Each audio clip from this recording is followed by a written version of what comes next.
Guys, nahanapod tayo gi-repair nga Sniper 150 para sa iyang water pump. So mao ni iyang itsura guys, so sa iyang water pump no, kay nag-leaking ang iyang coolant. So paingon jud siya sa oil no, naghalo na iyang oil ug ang iyang coolant.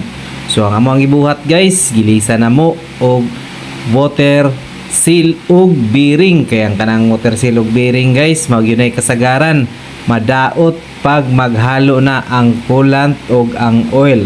So ang iyang impeller guys, kay nakita namo nga okay pa man. So amo ra pud tong gibalik ug gibutangan na lang pod namo og grasa.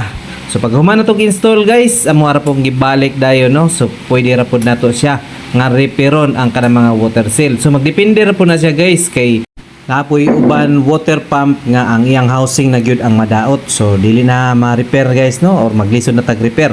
So gilisan na lang po nato ang iyang filter. Kaya kaniyang filter guys, papel man gud ni siya. Pag maghalo na siya no, lisod na kay natanggalon ang iyang coolant diha. So need na gyud nato mag-ilis unless kung kana siya washable.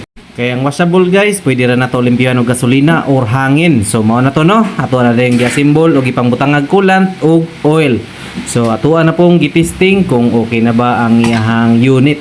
So salamat kayo sa pagsalig o sa gusto magpatrabaho sa inyong unit. Abanti na mo diri guys sa Poldets Motor Parts. Located lang mi sa Matina Crossing, pasulod lang sa Matina Playa Road, Davao City. So wala katod, dara mi sa Google Map, Poldets Motor Parts. Salamat amping.